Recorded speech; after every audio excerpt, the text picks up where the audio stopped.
Sitrayanao namako Sianao no faniri Sianao no faniri Sisi asuluana Sisi asuluana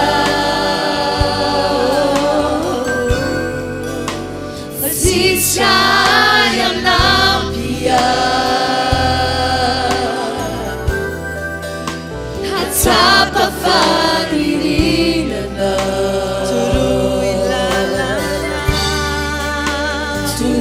ilalana Siferi namina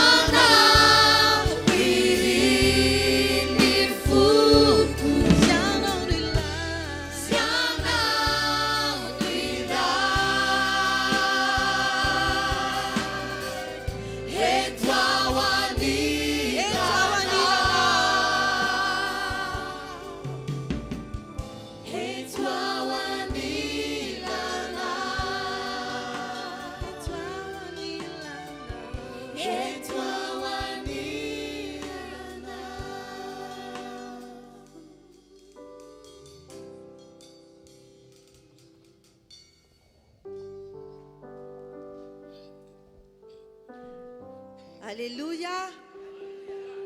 Manona fiadanan'i Jesosy amintsika tsirairay avy izay tonga eto amin'izao toerana izao a. Tena ho aminao tokoa ny fiadanan'i Jesosy. Ho amin'ny tokantranonao, ho amin'ny ankohonanao, ho amin'ny asa aman-drarahanao sy izay rehetra ataonao. Dia raha mety dia irarisoa tahaka izany ihany koa ilay olona eo akaikinao. Tonoany amin'ny fiadanana izay fanomen'i Jesosy antsika tsirairay avy.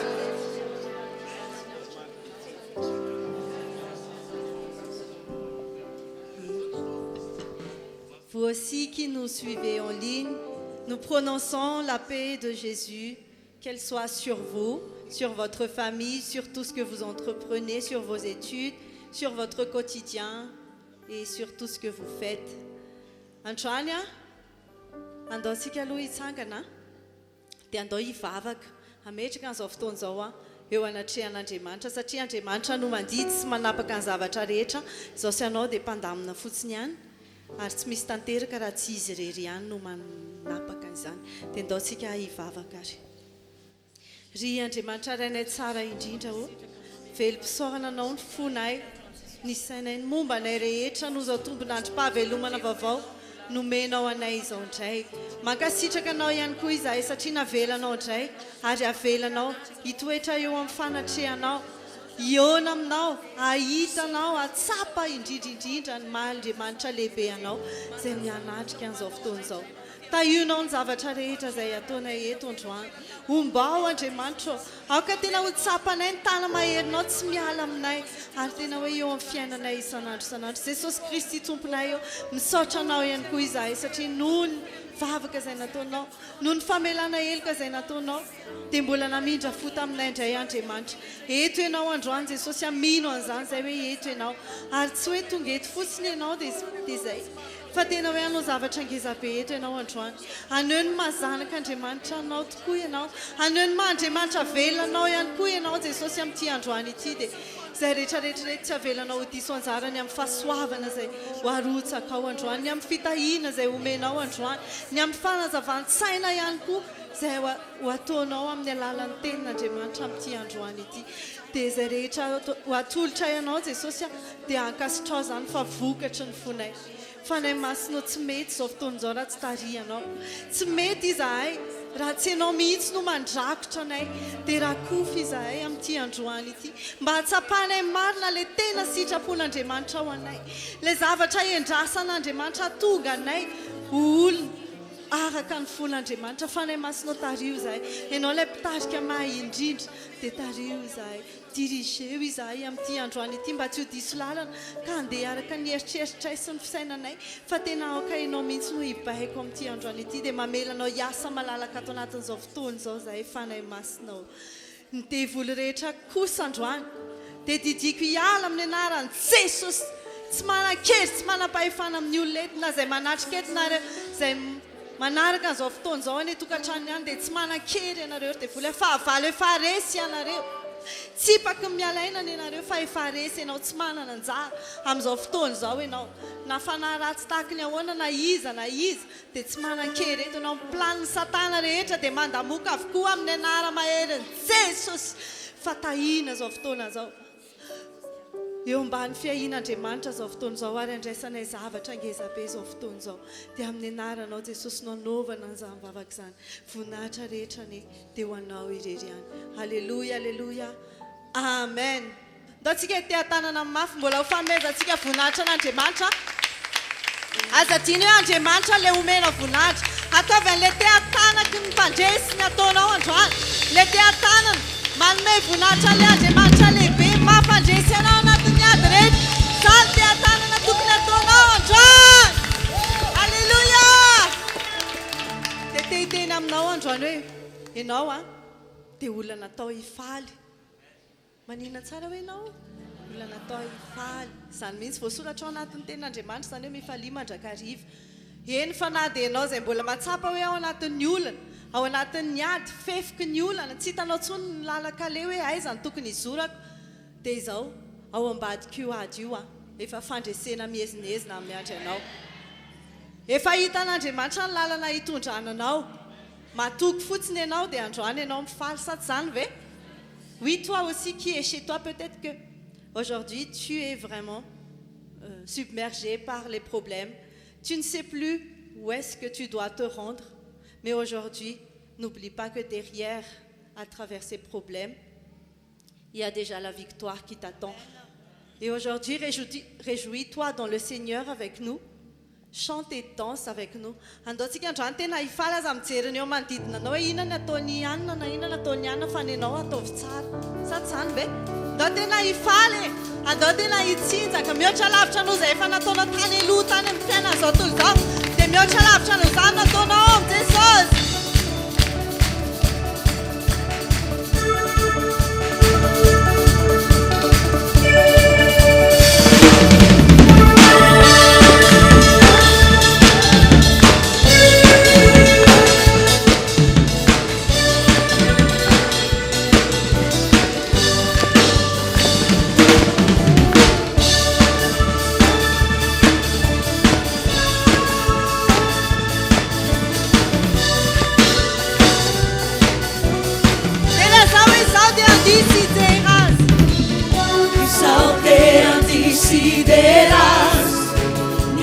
Changamini lalaku Leia vindita vero na tonatiku Jesosy no anarany Na terra tu pandresha Manotra no ni pandresha Panduva fanzakana Venuri fane masina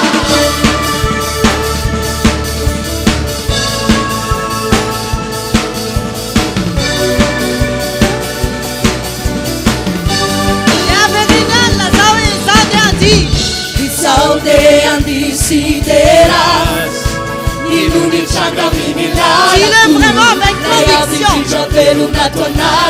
Oui, c'est Jésus qui vit en toi. Oui, tu es né pour être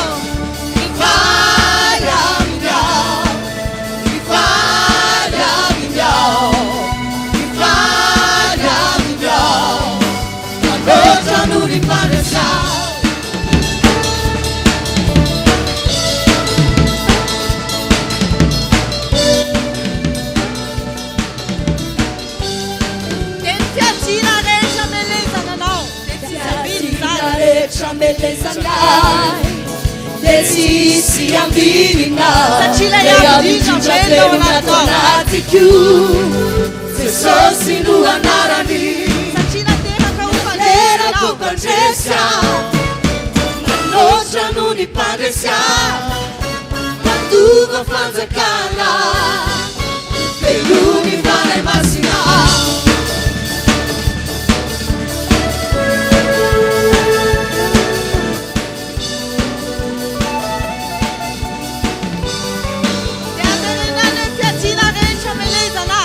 Tiadina rehetra melezanay Le tsisy ambirina Le avindritra velona tanaty zaza mafy Jesosy ny anarany Jesosy no anarany Terako mpandresy Manotra no ny mpandresy Mandova fanjakana Velony fanay masina Falha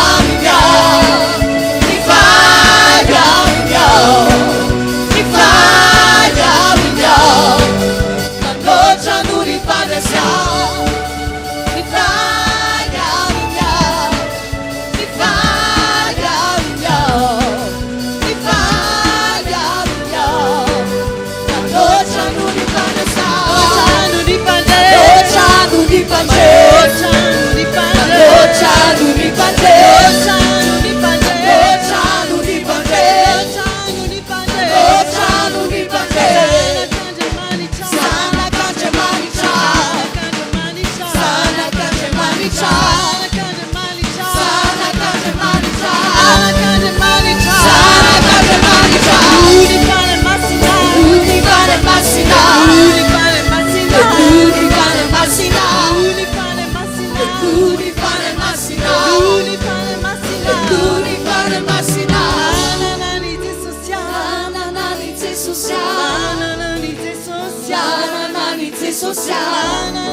Satria manana Jesosy akaina bravo mifonao entanentana ny anatinao satria Jesosy miaraka aminao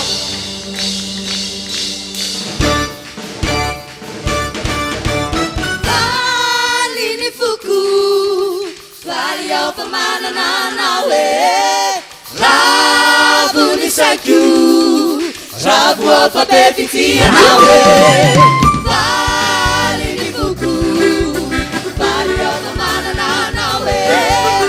Ravo ny saiko Ravo ao fa be fitianao Nefa no diavinao Nefa tsy minavinao Rangachikati Tsy mahevanao ireny Tokivi Tukitrayanao nampaheny Vali ny foko Vali ao fa manana anao Ravo ny saiko Ravo ao fa be fitianao Vali ny foko Vali ao fa manana anao Ravo ny saiko Ravo ao fa be fitianao Umalany matraiky zay Isinu panzaka Umalany matraiky zay Isinay mahery Umalany matraiky zay Jesu tsy miova Umalany matraiky zay Vali ny foko Vali ao fa manana anao Ravo ny saiko Ravo ao fa be fitianao Vali ny foko Vali ao fa manana anao Ravo ny saiko Ravo ao fa be fitianao Dao iary faly Dao iary velonay Dao ravoravo Anaty trano feo any amin'ny avo Dao iary faly Dao iary velonay Dao ravoravo Anaty trano feo any amin'ny avo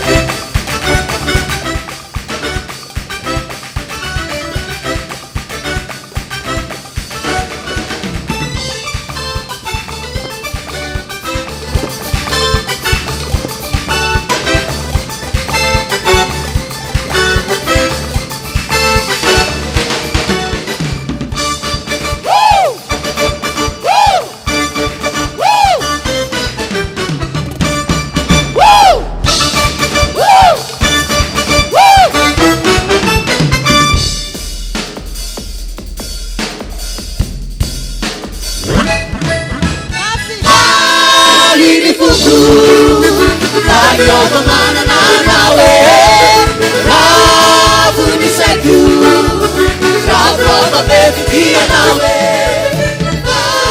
Alini fuku Alioba manana nawe Ravu ni seku Ravrova bevitia nawe Alioba manana nawe Ravrova bevitia nawe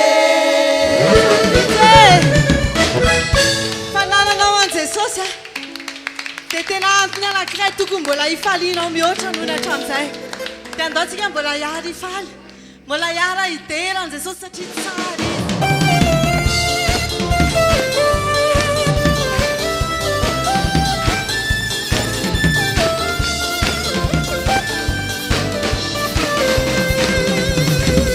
asandraty mafy ny feonao Sy falenkalasana zairay Idera sy sotra iovanao mandrakizay Lehibe ireo fitahina nomenao anay Landresena amin'ny fiombiana no asandratsay dis-le encore plus fort Sy falenkalasana zairay Jésus, c'est notre chant vers toi. Nous te louons, nous dansons pour toi.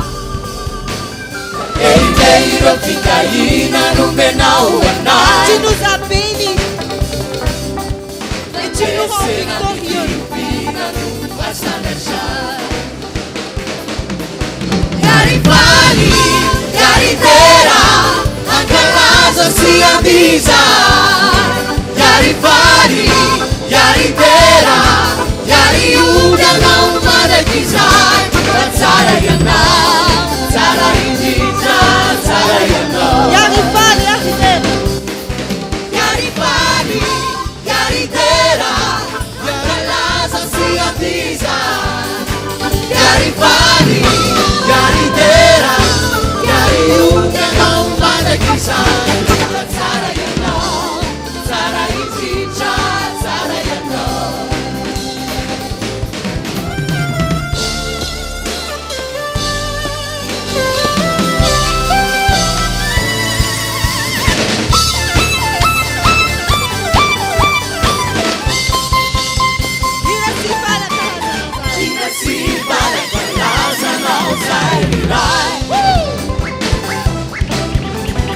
Era si socia iubiano mandakizai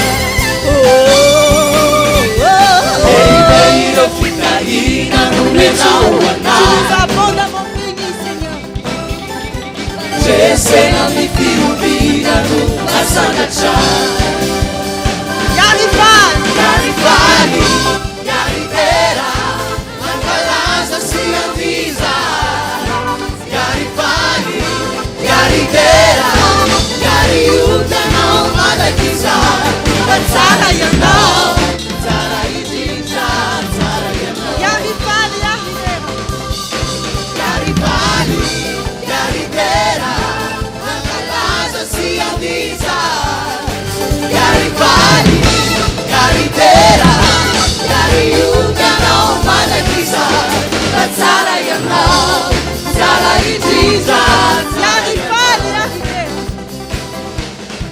Yarifali, yaritera, Ende Jesosy afaly zay. si avvisa Faly zay satria ampandresenao. Yarifali, Faly zay satria manana anao. yaritera, Nous nous réjouissons en toi car tu nous rends victorieux. Oui, tu es bon en tout temps. Zara injija, zara yana Fatsare non tsara indrindrinao. Zara yana, Ta bonté est éternelle. zara yana Oh, fatsare anao. Zara yana, zara injija, Tsara yana.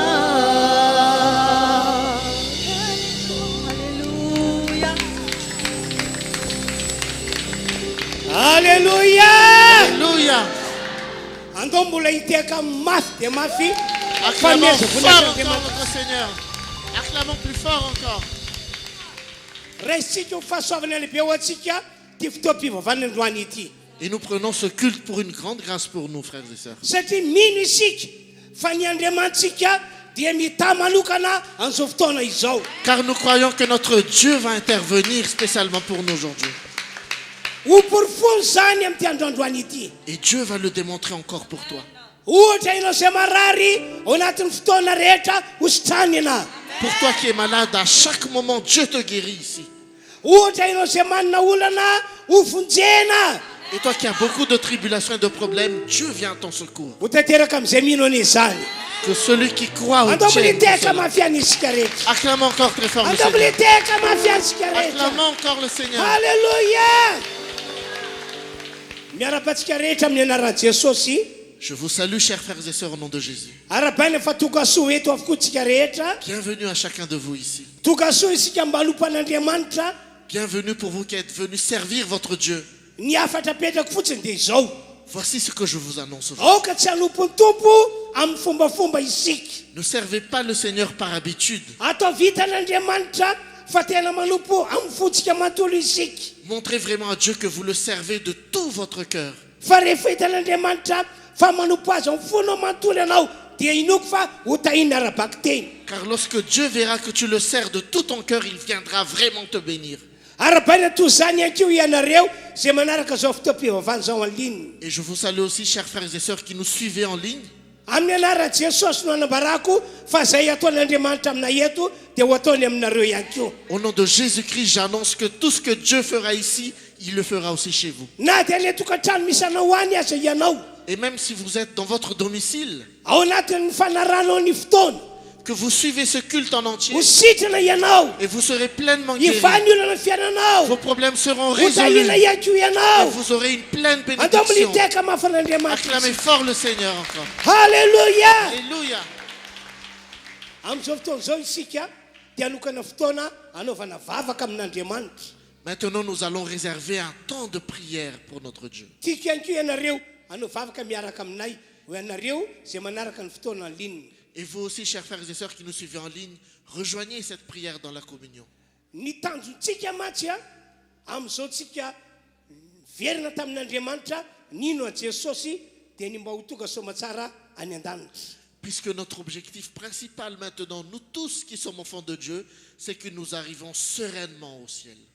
Noho zany a dia hanao vavaka isika ka hanaovantsika fifonana avokoa ireo zavatra ratsy rehetra nataontsika. Et nous allons donc maintenant, en premier lieu, demander pardon pour nos fautes, pour nos péchés et nos iniquités. Na fitondratena io na toe-po io ka hitanao fa ratsy dia hanaovantsika fifonana. Que ce soit un comportement, que ce soit quelque chose que tu ressens au fond de ton cœur. Si nous devons demander pardon, nous allons le faire maintenant. Satria Andriamanitra tsy amiela olombelona mbola milaza ota ho any an-danitra mihitsy. Puisque Dieu ne permettra pas à ses enfants, encore dans le péché, d'arriver dans le ciel. Ary tsy amiela olombelona ratsy fo maloto fo ho any an-danitra ihany koa izy. Et Dieu ne laissera pas aussi les gens qui ont le cœur souillé arriver au ciel. Mazava be mihitsy ny teny Jesosy a hoe sambatra amin'ny madio am-po fa izy no hitan'Andriamanitra. Car la parole de Jésus est vraiment claire. Heureux ceux qui ont le cœur pur, car ils verront Dieu. Ary zay zavatra tsapanao hoe tsy nety no ataonao dia hoy hoe andao hanaovantsika fifonana amin'Andriamanitra daholo.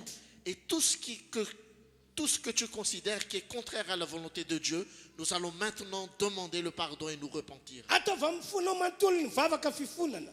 Fais vraiment cette prière de repentance de tout ton cœur. Fa noho ny amin'i Jesosy Kristy petraka ao tanakavan'Andriamanitra ray mifona ho antsika dia mamela heloka Andriamanitra. Car Jésus-Christ qui est assis à la droite de Dieu, maintenant il demande pardon pour nous. Amen. Amen. Aoriana vavaka fifonana aza manota intsony ianao. Et après cette prière de pardon, ne pêche plus. Terizy ho masina ho an'Andriamanitra ny fiainanao. Garde ta vie dans la sainteté. Terizy ho madio ny atrehan'Andriamanitra ny momba anao rehetra. Garde ta vie pure pour ton Dieu. Andaontsika hanao hira anankiray a vita tehiry ity epitsakanana hiaraka hanao vavaka sika rehetra tompoko. Nous allons faire un chant en premier lieu, ensuite nous allons faire cette prière. raha ianao nitonkira dia akopy mihitsy masonao aoka tena hifantoka amin'Andriamanitra ianao tompoko. Garde les yeux fermés, concentre-toi vers Dieu maintenant.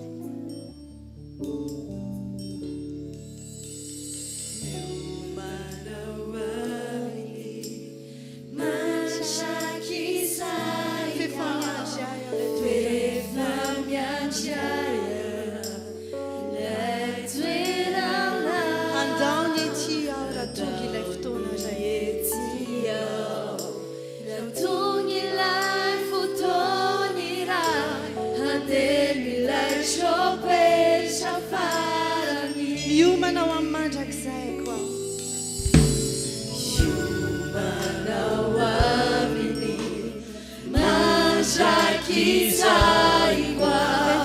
Rehefa miandraya ilay toerana atao ety ao.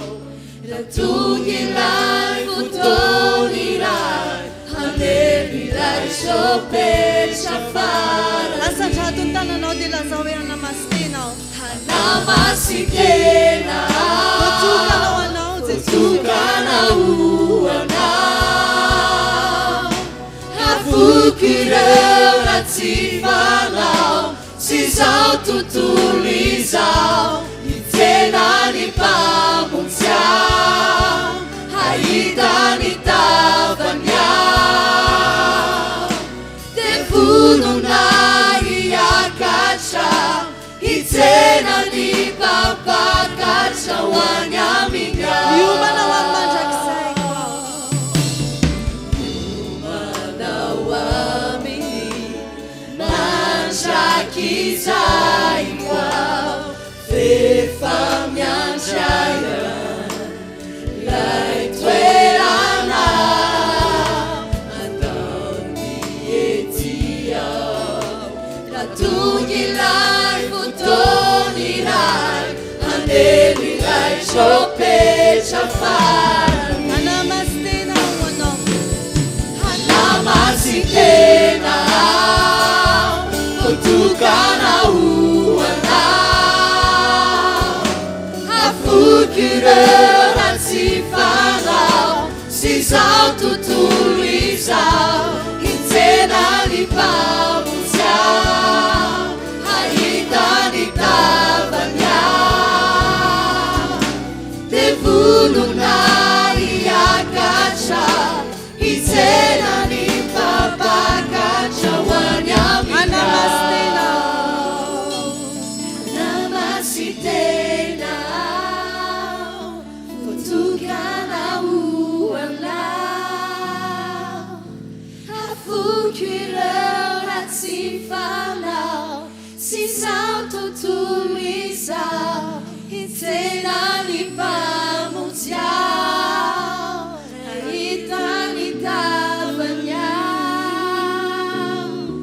Dia vonona hiakatra, hitsena ny mpapakatra ho any aminy ao. Ndao hivavaka tsy rehetra azy. Nous allons prier, chers frères et sœurs, maintenant. Amafiso fa ho an'Andriamanitra tokoa ianao. Raffermis que tu es enfant de Dieu. Manana tanjona ny hiditra ao amin'ilay fiainana mandrakizay ianao. Garde comme objectif que tu verras la face de Dieu dans le ciel. Ary zay no antony matokanao manapa-kevitra anao fifonana sy fibebahana ny amin'ny ota zay nataonao hatramin'izay. Et c'est pour cela que tu décides maintenant de te repentir de tes péchés et de tes iniquités. Manao vavavaka fifonana ho an'ireo zavatra tsy nety nataonao. Fais une prière de repentance aussi pour tes enfants. Asandrato avy dia avo ny feontsika rehetra ao anatyty vavaka ity. Exprime-toi fort.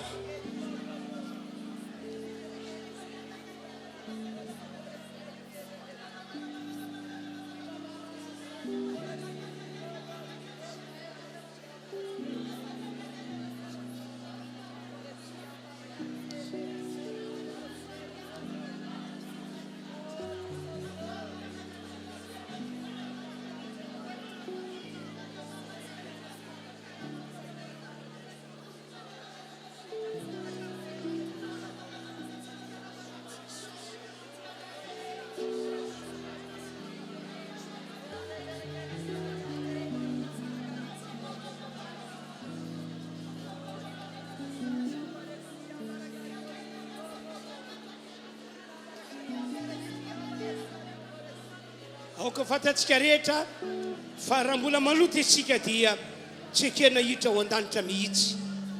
Je veux que vous sachiez, frères et sœurs, que si vous demeurez encore dans le péché, jamais vous n'atteindrez les cieux. Zany no antony mahatonga antsika atao amina anao fifonana ary tsy hanota intsony. Et c'est pour cela que nous faisons cette prière de pardon et de repentance pour que nous ne soyons plus dans le péché. Ankoatran'izany mazava eto teny Jesosy fa tsy ahitany Andriamanitra tsy hita ao an-danitra izay manana fo maloto.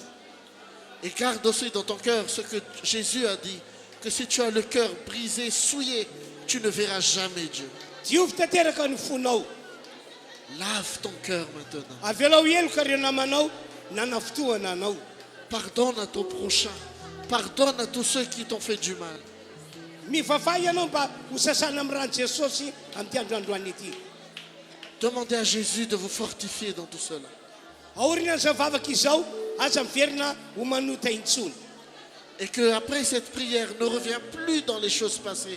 Ne pêche plus dorénavant. Isan'andro aoka hitoetra ho amin'ny famasinana isika. Et que chaque jour, tu gardes cette vie de sainteté. Asehoany an'Andriamanitra fa olona anao sitrapony ianao. Et dis vraiment à Dieu que toi, maintenant, tu vas faire toute sa volonté. Samy mivavaka dahotsika rery tompoko. Que chacun prie, que chacun reste concentré dans la prière.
Manginy isika rehetra Nous gardons le silence. akipy ihany nefa masinao. Mais garde les yeux fermés. Apetrao eo amin'ny fonao ny tananao. Et pose ta main sur ton cœur. Ry Andriamanitra rainay izay ny an-danitro.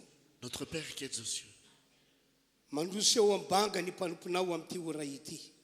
nous prions maintenant devant toi. Manao fifonana ho an'izao fiangonana izao. Et nous demandons pardon pour cette église. Tsy miafina aminao ny toetra na ny toe-panany tsiraray avy. Rien n'est caché devant toi. Manao fifonana aminao aho. Nous te demandons pardon. Noho ny amin'ny Jesosy zanakao.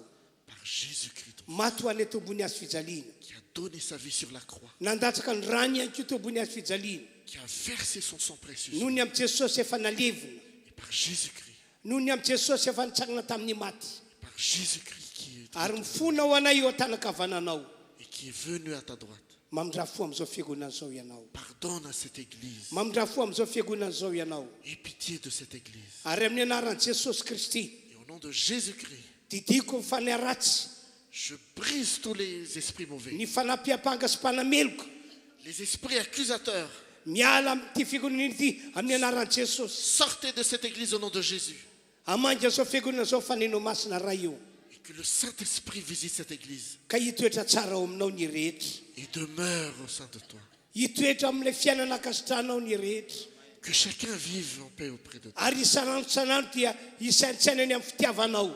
Et que chaque jour, cette église pense à ton amour. Isanandro ihany koa dia hanomana ny fiainany ho any amin'ilay mandrakizay ny rehetra. Et que cette église, chaque jour, se prépare pour la vie éternelle. Amin'ny anaran'i Jesosy. Au nom de Jésus-Christ, Malozana ny fanay ratsy rehetra ao. je donne une malédiction pour tous les esprits Tsy mauvais. havita na inona amin'ity fiangonana ity. Que rien n'arrive à cette église. Misaotra Andriamanitra Merci, Père. amin'ny anaran'i Au Jesosy. nom de Jésus-Christ, Eo an-tananao izao fiangonana izao. cette église est entre tes Tsy mains. misy marobaka izao fiangonana izao. Rien ne pourra l'enlever de tes Eo mains. an-tananao izy. Elle reste entre tes Amin'ny mains. anaran'i Au Jesosy. nom de Jésus-Christ. Amen. Amen. Makatoerantsika rehetra. Prenez place, frères et sœurs. Amin'izao fotoana izao dia andao isika hiroso hitondra ny fanatitra. Et nous arrivons au moment où nous allons apporter nos offrandes et nos dîmes. Satria isika manomana fiainantsika ho an'ny amin'ilay fiainana mandrakizay miaraka amin'ny Jesosy. Puisque nous nous préparons vraiment pour la vie éternelle avec Jésus, Dia izay zavatra rehetra ataontsika eto tandremo mba tsisy fombafomba na fahazarana fotsiny ihany. et toutes les choses que nous allons accomplir maintenant ici, faisons garde que ce ne soit pas par habitude. Maro amin'ny olona Andriamanitra mantsy rehefa manao fanatitra izy dia manao an'izany amin'ny fombafomba. Car lorsque nous devons apporter pour Dieu, nous ne devons pas le faire par habitude ou par religion, Kanefa rehefa manao fanatitra isika mila fatoka tsara amin'Andriamanitra. mais nous devons vraiment nous tourner vers Dieu et le faire avec la foi. Ity fanatitra ity omeko anao Andriamanitra amin'ny foko rehetra. Cette offrande que j'apporte, mon Dieu, je le fais de tout mon Mila cœur. misaintsaina an'Andriamanitra ianao. Et nous devons vraiment penser Dieu par rapport. Ity ampahafolon-karena ity omeko anao satria efa notahinao ao. Et cette dîme que je viens t'apporter, mon Dieu, je le fais parce que tu m'as déjà béni. Miala amin'ny fombafomba riavana malalo. Enlever vraiment tout ce qui est habitude et religion. Tsy amin'ny lafiny fanaovana fanatitra ihany. Et ce n'est pas seulement dans les dîmes, Fa na inona ataontsika eto amin'ny toerana ity dia ialao ny fombafomba. mais dans tout ce que vous faites là maintenant, enlevez tout ce qui est religion. Aseho fa tena manome voninahitra an'Andriamanitra ianao. Montre vraiment que tu honores ton Dieu vivant. Andaontsika anao hira anankiray dia mandroso ianareo zay tondrony ampahafolon-karena na ny fanomezana ho an'ny émission maka ity anoloana. Nous allons faire un chant d'adoration et de louange. Tous ceux qui viennent apporter la dîme viennent le faire devant, à gauche et à votre droite. Et ceux qui veulent soutenir les missions d'évangélisation, vous le faites dans le coffre au milieu. Dia satria anao hira isika miaraka amin'ireto mpitarika fiderana ireto Et puisque nous allons faire une adoration avec le groupe de louange, dia esory ihany koa fombafomba. enlève aussi cette habitude. Tsy mpanatrika fety no ataonao eto Tu n'es pas un simple spectateur fa tonga manompo an'Andriamanitra. et tu viens servir ton Dieu. Ny Baiboly dia milaza fa raha manompo an'Andriamanitra amin'ny fiderana amin'ny fonao rehetra ianao dia ho akasitrahana. Et la Bible dit, lorsque tu viens honorer ton Dieu par une adoration et une louange, Dieu va agréer cela. Ka zay rehetra mety fandriparika atao ny devoly toero amin'ny anaran'i Et Jesosy. donc tout ce qui est piège du diable, l'habitude, chasse-les au nom de Jésus. Mandroso arisika toy mpahafolon-karena reto mpitarika fiderana anetana antsika mba hanao hira ho an'Andriamanitra. Et venez donc, chers frères et sœurs, vous pouvez avancer pour apporter les dîmes et les offrandes.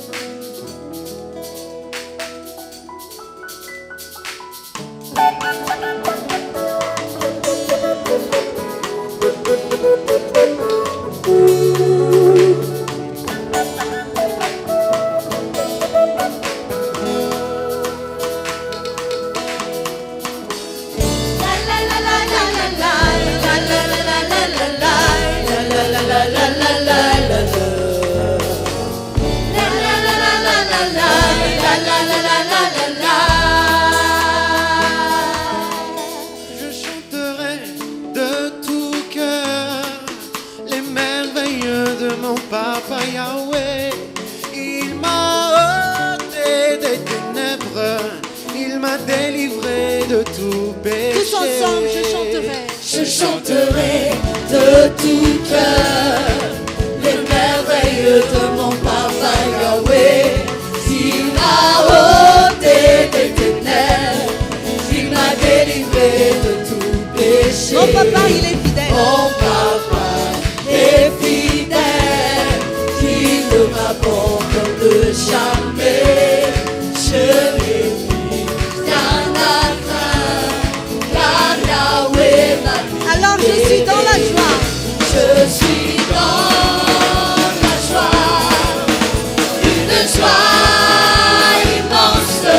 Je suis dans l'allégresse, car Yahweh m'a guidé. Je suis dans la joie. Je suis dans la joie,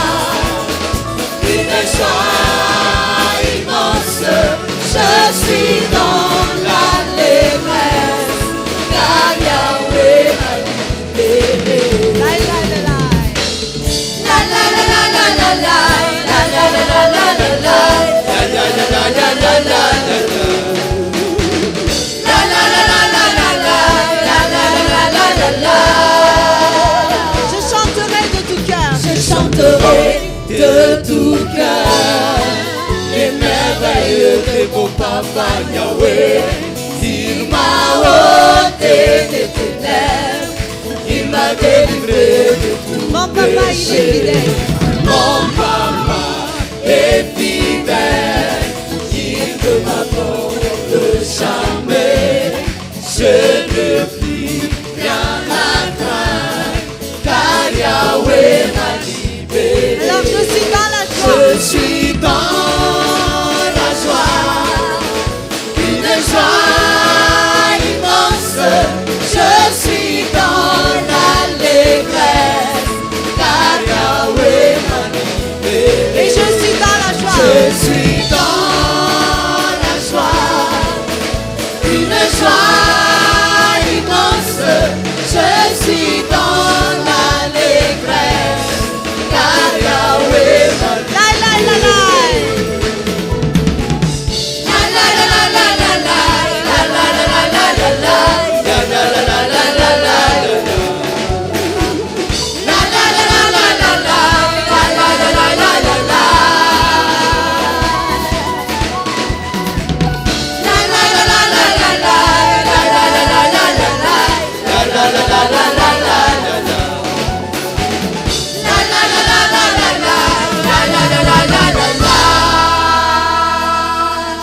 Acclamons fort pour le Seigneur. Si vous pouvez encore acclamer plus fort.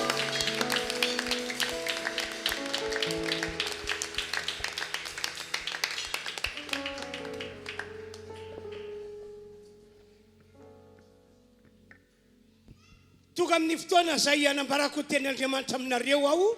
Nous arrivons au moment où je vais vous annoncer la parole de Dieu. Inoko fa amin'ny alalan'ny teny dia iserin'Andriamanitra hiasa eo amintsika tsiraray avy. Je vois qu'à travers la parole, la puissance de Dieu va agir sur chacun de nous. Zay fa nasehoan'Andriamanitra teo amin'ny fampoko tao anaty izay taona maro izay dia mbola inoko fa ho asehony amintsika rehetra amin'ity androandroany ity. Ce que Dieu m'a déjà montré depuis ces plusieurs années, il va aussi vous le montrer aujourd'hui. Ka dia enoy zao tenin'Andriamanitra vakiko aminareo zao. Alors écoutez cette parole de Dieu que je vais vous lire Ary raisy le teny et recevez la parole dia mandehana araka le teny et marchez selon la parole fa dia miandra antsika rehetra ho amin'izany Andriamanitra. parce que Dieu attend cela de nous. Ka na inona mety fanelingerena ataony devoly toero izy. Et s'il y a des distractions qui viennent du diable, Fa opposez-vous à fa lui ekeo atranatran'Andriamanitra. parce que Dieu est ici. Isaia toko faenimpolo andiny voalohany sy ny faharoa ary ny fahatelo no vakina. Ésaïe chapitre 60 versets 1, 2 et 3. Mitsangana miazava fa toka amin'ny fahazavanao ary ny voninahitra Jehova efa miposaka aminao. Fa indro ny aizo no manarona ny tany ary ny azopito manarona ny firenena fa aminao kosa no mpisan'ny Jehova ary aminao no sehon'ny voninahiny. Ary ny firenena rehetra manatona ny fahazavanao ary ny mpanjaka makeo amin'ny famirapiratany fiposanao. Lève-toi et prie, car ta lumière arrive et la gloire de l'Éternel se lève sur toi. Certes, les ténèbres recouvrent la terre et l'obscurité profonde enveloppe les peuples, mais sur toi l'Éternel se lèvera, sur toi sa gloire apparaîtra. Des nations marcheront à ta lumière et des rois à la clarté de ton aurore. Matthieu toko fadimy andimy fefatra ambin'ny folo sy fadimy ambin'ny folo. Matthieu chapitre 5 versets 14 à 16. Ianareo no fahazavana zao tontolo zao. Tsy azo fiainana zay tanàna miorina eo tapitendrombohitra ary koa tsy misy olona mandrehitra jiro ka mametraka azy ao ambany vata famarana fapetrany eo amin'ny fanaovan-jiro ka dia mazava amin'izay rehetra ao an-trano zany. Andimy faina ambin'ny folo. Aoka zava eo mason'ny olona toy izany koa ny fahazavanareo mba ahitany ny asa soa ataonareo ka ankalazany ny rainareo zay any an-danitra. Vous êtes la lumière du monde. Une ville située sur une montagne ne peut pas être cachée et on n'allume pas non plus une lampe pour la mettre sous un seau, mais on la met sur son support et elle éclaire tous ceux qui sont dans la maison.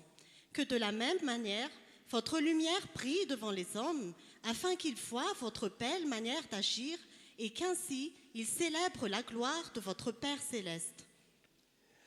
Marka toko faina ambin'ny folo, andiny fefatra ambin'ny folo sy fadimy ambin'ny folo. Marc chapitre 16, versets 14 et 15. Rehefa afaka izany dia nisiha tamin'ny raika ambin'ny folo lahy Jesosy raha nipetraka ny hinana ireo, ary izy nanome tsiny azy noho ny tsy finoany sy ny mahafofony satria tsy ninony ireo efa nahita azy rehefa nitsangana izy. Ary hoy izy taminy, mandeha ihany any amin'izao tontolo izao ianareo ka mety horia ny filazantsara amin'ny olombelona rehetra. Andiny ny faina ambin'ny folo, zay mino sy atao batisa no hovonjeny, fa zay tsy mety mino no elohina. Enfin, il apparut aux 11 pendant qu'ils étaient à table, et il leur reprocha leur incrédulité et la dureté de leur cœur, parce qu'ils n'avaient pas cru ceux qu'il avait vus ressusciter. Puis il leur dit, « Allez dans le monde entier, proclamez la bonne nouvelle à toute la création. Celui qui croira et qui sera baptisé sera sauvé, mais celui qui ne croira pas sera condamné. » Ny afatra entiko amintsika rehetra toka eto dia izao. Le message que je vous donne à tous, c'est ceci. Afatra manentana antsika olon'Andriamanitra rehetra mba haneho ny mahafahazavana antsika eto amin'ity zao tontolo izao ity. C'est un message pour tout le peuple de Dieu de montrer que nous sommes la lumière du monde. Ary afatra ihany koa manentana antsika mba hitory ny filazantsara. C'est aussi un message qui nous exhorte à prêcher l'évangile. Manentana anareo amin'izany aho satria asa tsy maintsy ataontsika izany mandritra ny fahavelomantsika eto ambony tany ity. Je vous exhorte à cela parce que nous devons le faire pendant notre existence sur cette terre.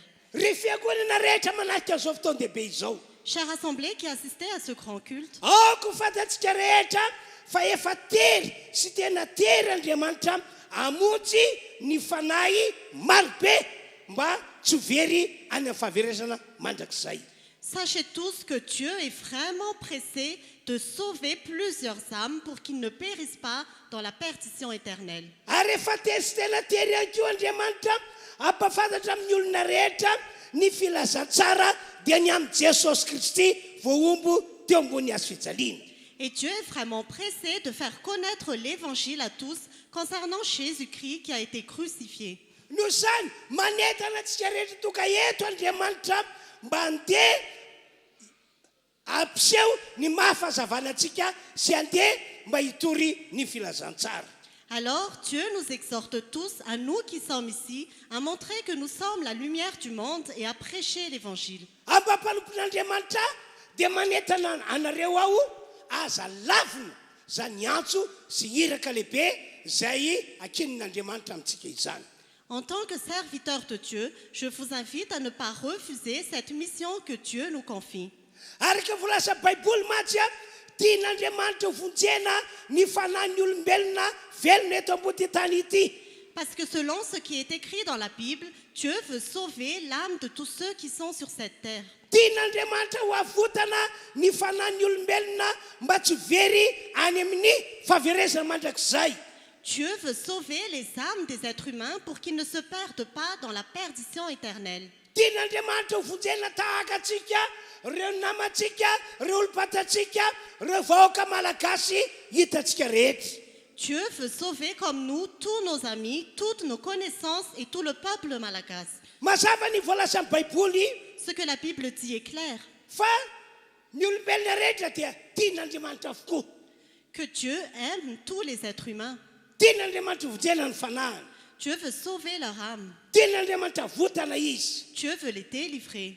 Zay efa nataon'Andriamanitra tamintsika dia tian'Andriamanitra atao amin'ny olombelona rehetra. Ce que Dieu l'a fait pour nous, il veut le reproduire pour tous les êtres humains. Zany dikan'ilay teny Jaona toko fahatelo ambin'ny folo ambin'ny folo manao hoe fa toy izao no nitiavan'Andriamanitra zao tontolo izao nomeny ny zanan'ilay hitokana mba tsy very zay rehetra mino azy fanana fiaina mandrakizay.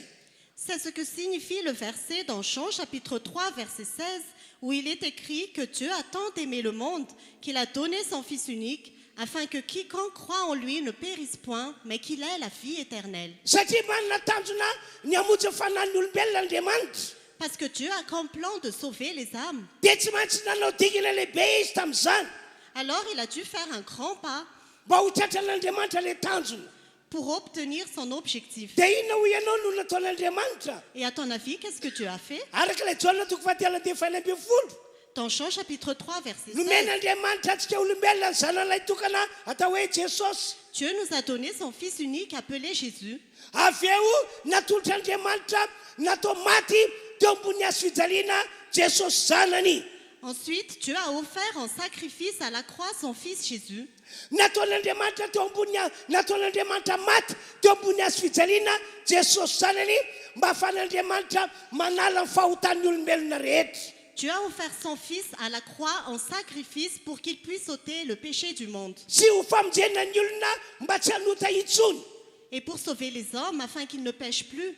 tsy zany matsy fa na dia ompon'Andriamanitra azy a ny ampiditra antsika olombelona any an-danitra Parce que même si Dieu a dans le cœur de nous faire entrer dans le ciel mba hiaraka amin'ny mandrakizay pour être avec lui pour l'éternité, dia tsy ampiditra olona any an-danitra mbola milanja ota zany mihitsy izy il ne peut pas faire entrer dans le ciel quelqu'un qui porte tsy encore des ampiditra olona any péchés. an-danitra zay mbola manota Andriamanitra Dieu ne peut pas faire entrer dans le ciel quelqu'un qui pêche encore. no zany tsy maintsy natolotr'Andriamanitra ho faty teo ambony hazo fijaliana Jesosy Alors Dieu a dû offrir en sacrifice Jésus à la croix. zay ny dika le Petera voalohany toko faharoa dia fefatra amby roapolo C'est ce que signifie 1 Pierre chapitre 2 verset 24. voasoratra hoe ary Jesosy nitondra fahotantsika tamin'ny tenany teo ambony hazo fijaliana mba ho fatiny amin'ny ota isika fa ho velany amin'ny fahamarinana Il est écrit que Jésus a lui-même porté nos péchés dans son corps à la croix afin que libérés du péché, nous vivions pour la justice.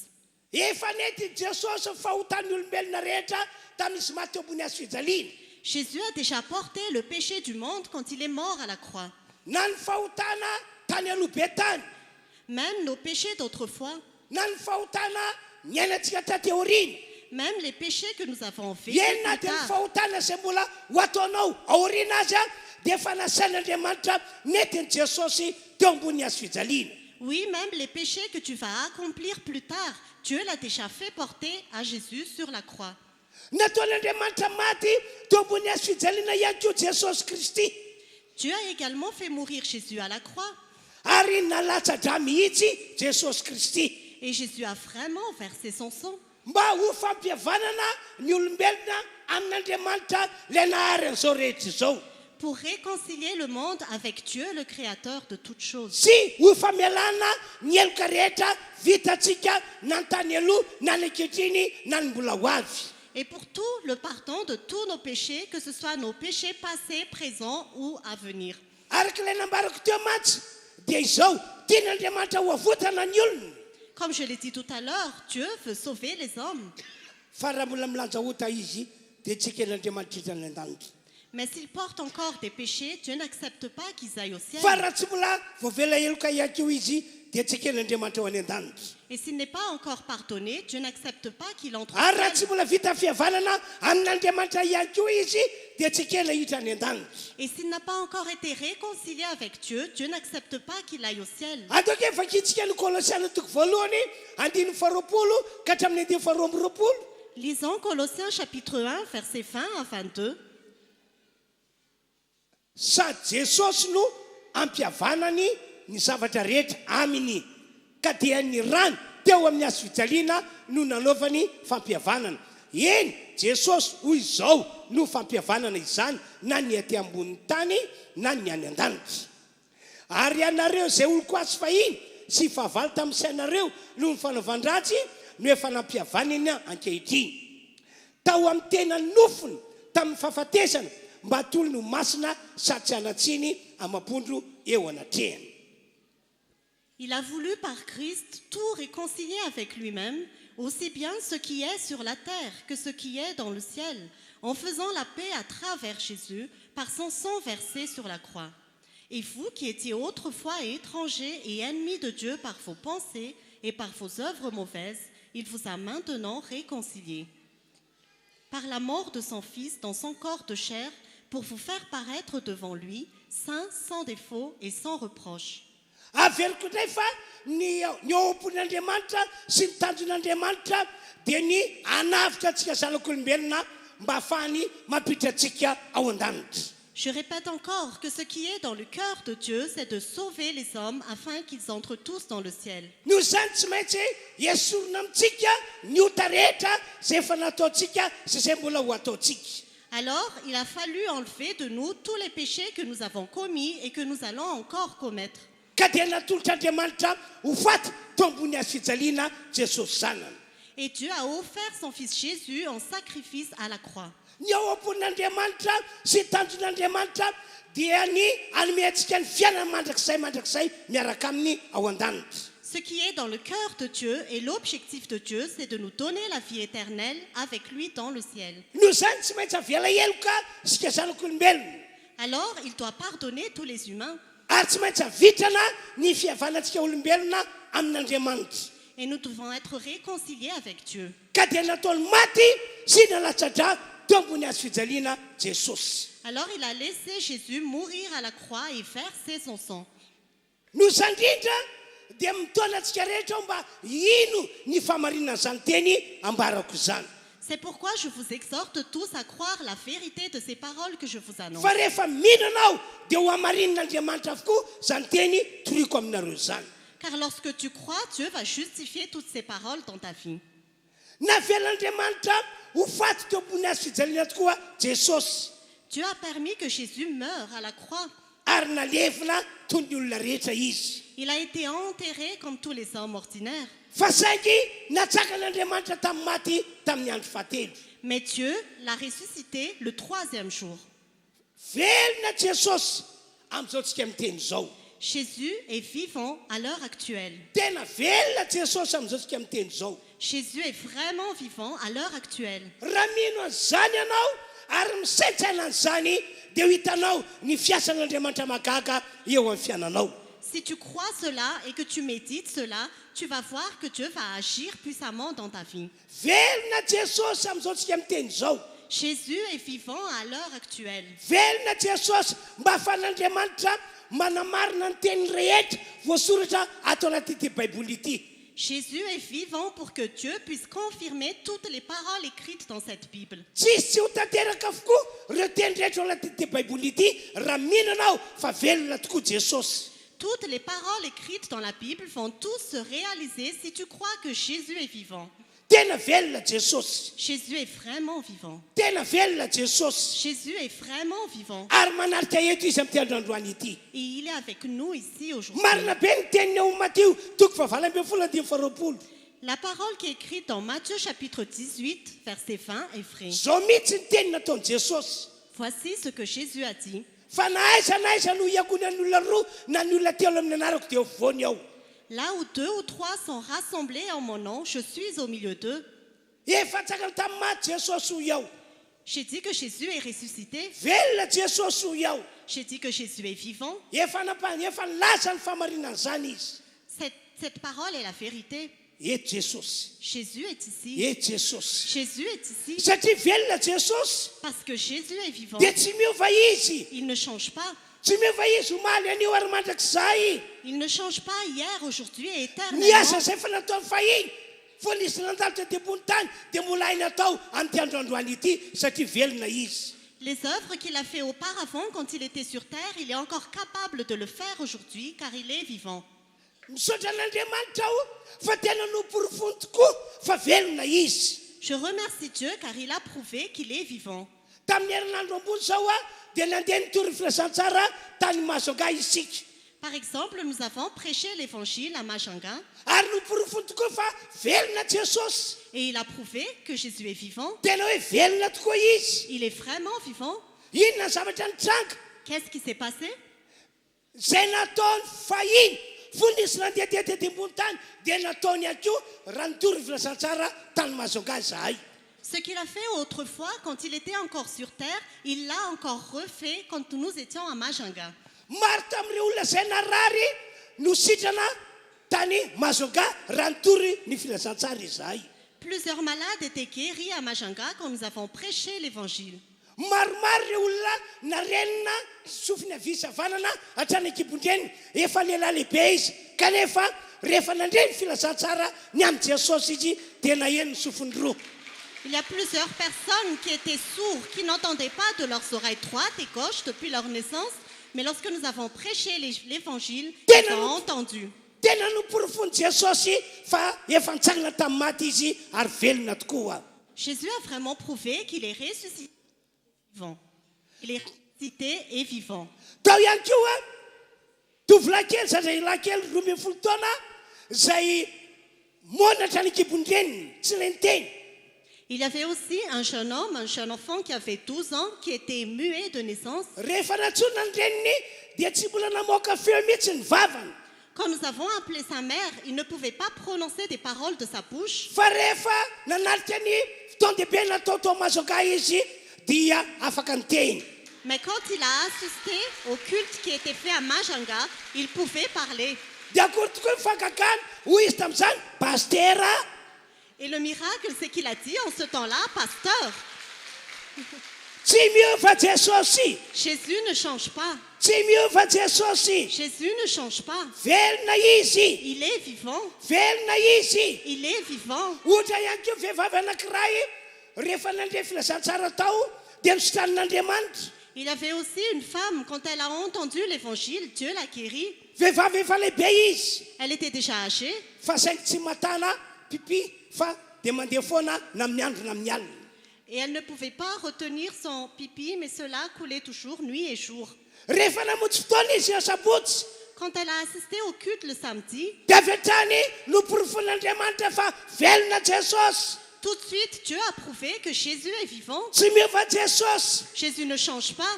Tamin'ny sabotsy iny ihany dia efa sitrana izy. Le samedi même, elle était guérie.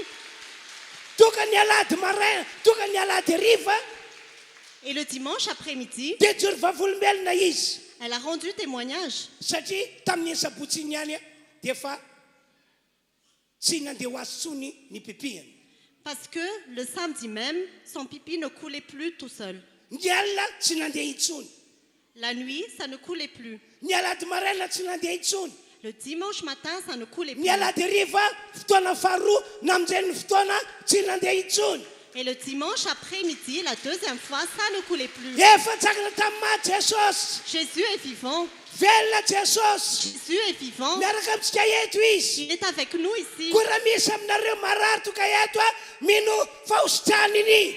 S'il y a parmi vous quelqu'un qui est malade, croyez qu'il va vous guérir. Ary azapa kifikivy ianareo izay manana olana hatramin'izao. Et ne soyez pas découragés, vous qui avez des Amin'ny problèmes. anara Jesosy ho afahany ianareo androany. Au nom de Jésus, vous allez être délivrés. Satria efa nitsangana tamin'ny maty Jesosy. Parce que Jésus est ressuscité. Satria velona Jesosy. Parce que Jésus est vivant. Dia hovahana ny olana misy amintsika rehetra toka eto. Il va résoudre tous nos problèmes. Hovahana ny olana misy amintsika toka eto. Il va résoudre tous nos problèmes. Ry fiangonana manarika etoana. Chère assemblée qui assistait à ce Araka culte, ny nambarako taminareo. comme je l'ai dit tout à l'heure, Tian'Andriamanitra ho vonjena daholo ny fanahin'ny olombelona rehetra mba tsy ho very. Dieu veut sauver l'âme de tout le monde pour que nous ne périssons pas. Tian'Andriamanitra hiaraka aminy mandrakizay ao an-danitra. Dieu veut que nous allions avec lui pour toujours dans le ciel. Ary efa nanao dikana lehibe mihitsy Andriamanitra mba hatoka zany ho tanteraka. Et Dieu a déjà fait un grand pas pour que cela se réalise. Fa izao ny anjarantsika sisa no andrasan'Andriamanitra dia ho tanteraka ny tanjony. Mais Dieu attend notre part pour réaliser son objectif. Inona no anjara asantsika mba hatoka tanjon'Andriamanitra ho tanteraka? Quelle est notre part pour que Dieu puisse atteindre son objectif, Mba hatoka fanahin'ny olona ho voavonjy? pour que les âmes soient sauvées Mba hatoka ny olona ihany koa ho tafiditra ao an-danitra rahatrizay? et pour que les hommes puissent entrer dans le ciel? Inona no andrasan'Andriamanitra amintsika? Qu'est-ce que Dieu attend de nous? Asehoy ny mahafahazavana antsika rehetra toka eto. Montrez que vous êtes la lumière, vous tous qui êtes ici. Isika rehetra zay efa nino a Jesosy. Nous tous qui avons cru en Jésus, Isika rehetra zay efa nino an'ilay fanavotana lehibe nataon'i Jesosy teo ambony hazo fijaliana. nous tous qui avons cru le salut que Jésus a réalisé à la croix, Isika rehetra zay efa nanome toerana an Jesosy ao anaty. nous tous qui avons déjà donné de la place à Jésus en Dia nous, maran'ny Baiboly fa nataon'Andriamanitra ho fahazavana ity zao tontolo zao ity. la Bible dit que nous sommes la lumière du monde. Jesosy mantsy no tena mazava. car Jésus est la véritable lumière. satria ao anatsika izy dia lasa olona mazava ihany koa isika. Parce qu'il est en nous, nous devenons aussi la lumière. Zany indrindra no antony natokany Esaïa mpaminany nanao fanentanana tahaka izao. C'est pourquoi le prophète Ésaïe a dit ceci. Hoy izy amintsika rehetra androany, Il nous dit à tous aujourd'hui, mitsakana daholo ianareo rehetra, levez-vous tous, asehoy le tena fahazavana aminareo rehetra hoy Isaia. montrez que vous êtes la lumière, dit Ésaïe.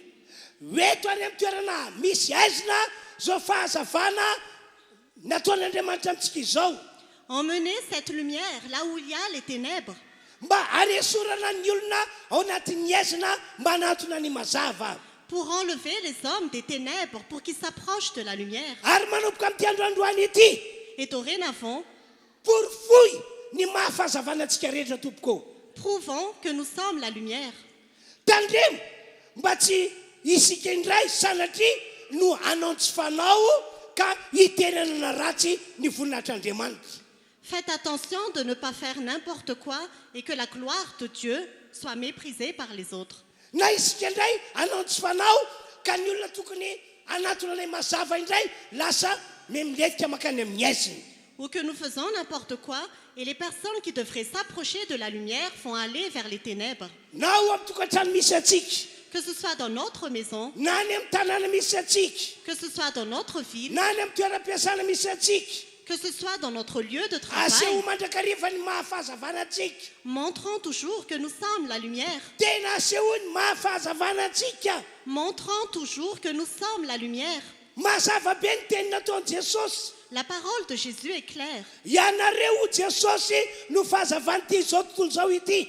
Jésus a dit, vous êtes la lumière du monde. Tiako hiala amin'ny aizina izao tontolo izao. Je voudrais que ce monde sorte des ténèbres. Noho zany azafianina intsony ny mahafahazavana antsika ho Jesosy. Alors ne cachez plus votre lumière, dit Jésus. Satria mila olona marobe ho fojen'Andriamanitra amin'izao vaninandro izao. Noho zany tsy maintsy asantsika ny mahafahazavana antsika. Parce que Dieu veut sauver plusieurs âmes actuellement, alors nous devons montrer que nous sommes la lumière. Andao hiteka mafan'Andriamanitra isika. Acclamons fort pour le Seigneur. Ianao ingety teny zay nataon'i Petera tamin'ireo vehivavy. Écoutez ces paroles que Pierre a adressées aux femmes. Zao ny teny nataon'i Petera tamin'ireo vehivavy. Voici ce que Pierre a dit à ces femmes. Rehefa tsy voataonanareo ny vadinareo hoy izy, Si vous n'arrivez pas à exhorter votre mari, tsy dit-il, voataonanareo an'Andriamanitra, vous n'arrivez pas à les conduire à Dieu, dia afaka ny voataonanareo izy amin'ny alalan'ny fitondrantenanareo. vous pouvez les conduire à travers votre comportement. Aseho amin'ny vadinareo ny mahafahazavana anareo hoy Petera. Montrez à votre mari que vous êtes la lumière, dit Pierre. Ataoko efankitsika ny Petera voalohany toko fahatelo andiny voalohany.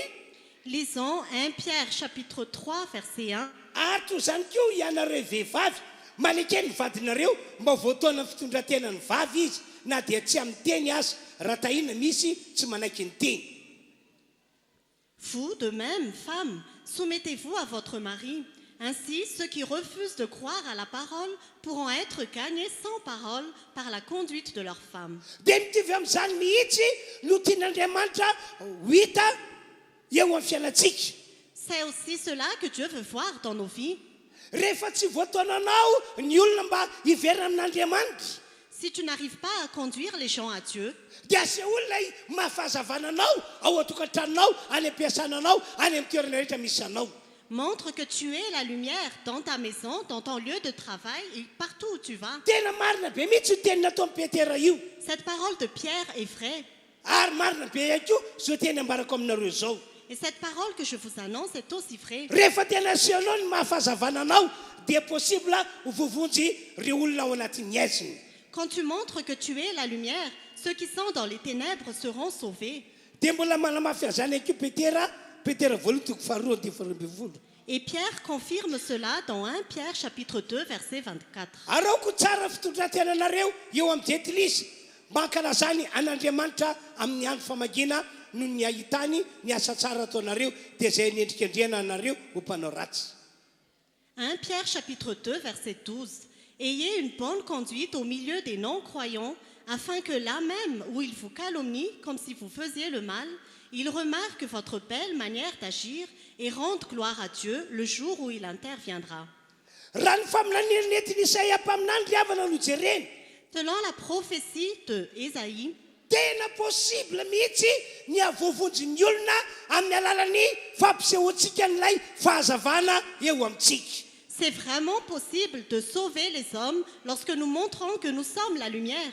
ataoko averitsika vakina ny Isaia toko faha-empolo andiny voalokatra amin'ny andiny fahatelo. Relisons Ésaïe chapitre 60 versets 1 à 3. andiny voaloha sy faharoa no vakina voalohany. Versets 1 et 2 d'abord. mitsakana miazava fa toka fahazavanao ary ny voninahitra Jehova efa posaka aminao. Fa endo ny aiza manarona tany ary ny azopity manarona firenena fa aminao kosa no mpisany Jehova ary aminao no sehoany voninahitra. Lève-toi, prie, car ta lumière arrive et la gloire de l'Éternel se lève sur toi. Certes, les ténèbres recouvrent la terre et l'obscurité profonde enveloppe les peuples. Mais sur toi, l'Éternel se lèvera, sur toi sa gloire apparaîtra. Rehefa tena asehontsika tokoa riavana ny mahafahazavanantsika eto amin'ity zao tontolo zao ity Lorsque nous montrons vraiment que nous sommes la lumière dans ce monde, dia ho amarin'Andriamanitra sy ho tanteraka Isaia toko faha-empolo andiny fahatelo. Dieu va confirmer cette parole dans Ésaïe chapitre 60 verset 3. Ary ny firenena manatona ny fahazavanao ary ny mpanjaka makeo amin'ny famirapiratany ny fimpisanao. Des nations marcheront à ta lumière et des rois à la clarté de ton aurore. Amin'ny anaran'i Jesosy ho amarin'Andriamanitra no iteny io. Au nom de Jésus, Dieu va confirmer cette parole.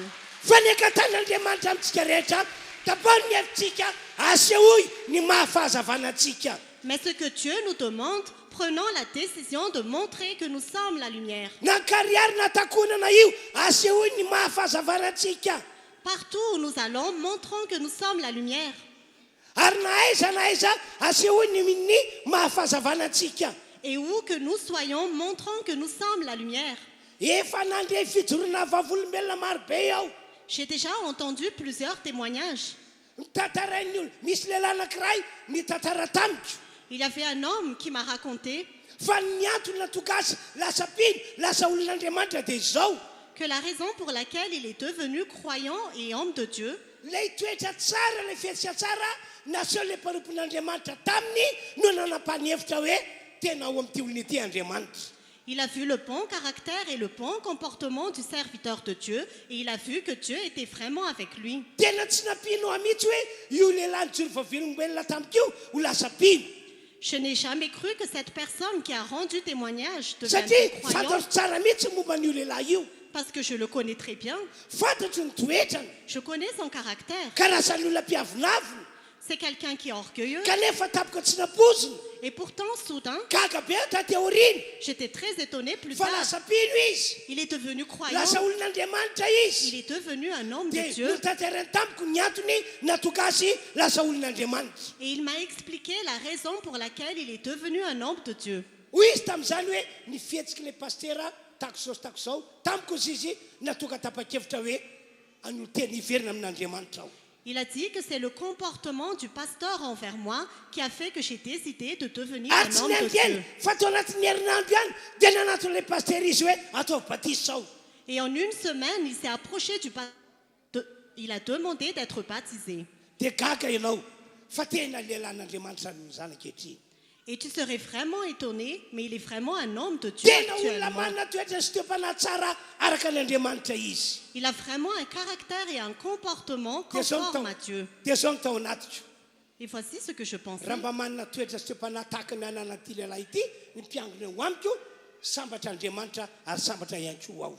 Si tous les croyants qui étaient dans cette église avaient le même caractère et comportement que cet homme-là, Mais ça- je serais dans la joie et je serais dans la joie. Noho zany mbola manetana hoe asehoy amin'izay ny mahafahazavanantsika manomboka amin'ity androandroany ity. Alors je vous exhorte encore, montrez maintenant votre lumière à partir d'aujourd'hui. Mialao ambany latabatra ianao dia miseho ho tena fahazavana zao tontolo zao. Sors de dessous la table et montre que tu es la lumière du monde. Zay zany ny zavatra anankiray lehibe angatan'Andriamanitra amintsika. C'est la grande chose que Dieu nous demande. Fa ny zavatra anankiray faharoa dia ity. Mais la deuxième chose, c'est ceci. mila ambara amin'ny olona rehetra ny filasan-tsara. Nous devons prêcher à tous l'évangile. mila ambara amin'ny olona rehetra ny amin'ny jesosy kristy maty teo ambony hazo fijaliana ary nalevina sady atsangana tamin'ny maty. Nous devons annoncer à tous que Jésus est mort à la croix, qu'il a été enseveli et ressuscité. tsy maintsy ambara ny filasan-tsara mba ho famonjena ny fanahy olona tsy ho very. Nous devons annoncer l'évangile pour sauver les âmes de ceux qui sont perdus. ny filasan-tsara mantsy araka voalasan'ny romanina toko voalohany andiny faina ambin'ny folo dia herin'andriamanitra amonjena zay rehetra mino. Parce que l'évangile, selon Romains chapitre 1, verset 16, c'est la puissance de Dieu pour le salut de tous ceux qui croient. tsy maintsy ambara ny filasan-tsara ho eo. Nous devons prêcher l'évangile. tsy didiko zany fa didin'andriamanitra. Ce n'est pas mon commandement, mais c'est le commandement de Dieu. aoko fantatsika rehetra tokoa Sachez tous fa na dia lehibe aza sy tena lehibe ny fitiavan'andriamanitra ny olombelona, que même si Dieu a vraiment un grand amour pour les hommes, na dia efa nanao dikana ho famonjena sy ho fanavotana ny fanan'ny olona azy andriamanitra, même si Dieu a déjà fait le pas pour sauver les âmes, na dia efa maty teo ambony hazo fijaliana aza jesosy et même si Jésus est déjà mort à la croix, ary efa nalevina qu'il a été sy enseveli natsangana tamin'ny maty, et ressuscité, rehefa tsy inon'ny olona ny filasan-tsara, rehefa tsy voarain'ny olona ny filasan-tsara dia tsy ho voavony zany mihitsy izy. si les hommes ne croient pas en l'évangile et s'ils ne reçoivent pas l'évangile, ils ne seront jamais sauvés.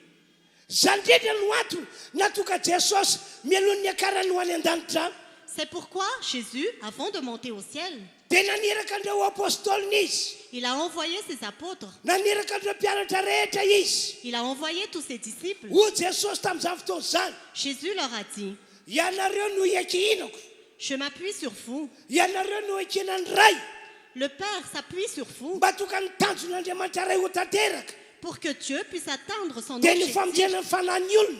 C'est le salut des âmes. no zany mandihana ianareo mitoriny filasan-tsara amin'ny olombelona rehetra. Alors, allez prêcher l'évangile à toute la création. zay le voalazany marika toko faina ambin'ny folo dia efadimy ambin'ny folo, C'est ce qui est écrit dans Marc, toko faina ambin'ny folo dia efadimy ambin'ny folo. chapitre 16, verset 15. tsy maintsy torina sy ambara ny filazan-tsara ho jesosy mba ho voavonjy ny fanahin'ny olombelona. Nous devons prêcher l'évangile, dit Jésus, pour sauver les âmes. manamarina izany ny tantaran'ilay lehilahy anankiray atao Cornelio. L'histoire de l'homme appelé Corneille confirme cela. Cornelio dia jetrisy Corneille est un païen. fa tsy isan'ny jiosy akory, Ce n'est pas un juif. fa saiko zao no nampiavaka n'ity lehilahy ity. Mais voici ce qui le distinguait. voalaza amin'ny baiboly La Bible dit fa mpivavaka tsara Cornelio sy ny fianakaviany, que Corneille et toute sa famille étaient des hommes pieux. matahotra an'Andriamanitra Cornelio sy ny fianakaviany, Corneille et sa famille craignaient Dieu. mpanao fiantrana Cornelio sy ny fianakaviany, Corneille et sa famille faisaient beaucoup d'aumônes. mpivavaka be tamin'Andriamanitra Cornelio sy ny fianakaviany. Corneille et sa famille priaient continuellement à Dieu. araka voalaza amin'ny baiboly azy Selon ce que la Bible dit, efa tafakatra tany an-danitra tany amin'Andriamanitra mihitsy ny vavaka natao Cornelio sy ny fianakaviany. les prières de Corneille et de sa famille sont vraiment montées jusqu'au ciel, jusqu'à Dieu. zavatra rehetra natao Cornelio dia tafakatra tany an-danitra avokoa. Tous les temps que Corneille a fait sont montés dans le ciel. ataoko evakitsika ny asan'ny apôstôly toko fafolo andiny voalokatra amin'ny andiny faefatra. Lisons Actes des Apôtres, chapitre 10, versets 1 à 4. ary nisy lehilahy anankiray tany Kaisari atao hoe Cornelio, kapiteny tamin'ny atoko miaramila atao hoe italiana, ary mpivavaka tsara sady natahotra an'Andriamanitra izy mba niankohona ny rehetra ka nanao fiantrana be tamin'ny olona sady nivavaka tamin'Andriamanitra mandrakariva. Ary izy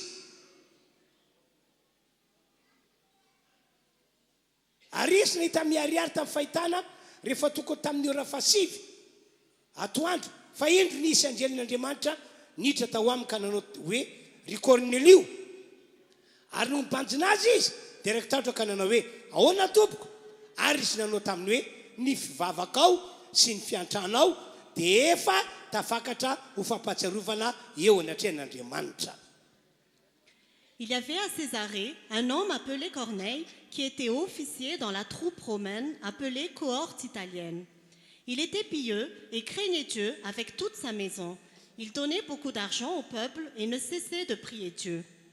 Vers 3 heures de l'après-midi, il vit clairement dans une vision un ange de Dieu entrer chez lui et lui dire « Corneille ». Il fixa les regards sur lui et rempli de crainte, répondit « Qu'y a-t-il, Seigneur ?» L'ange lui dit « Tes prières et les dons que tu as faits sont montés devant Dieu et il s'en est souvenu. »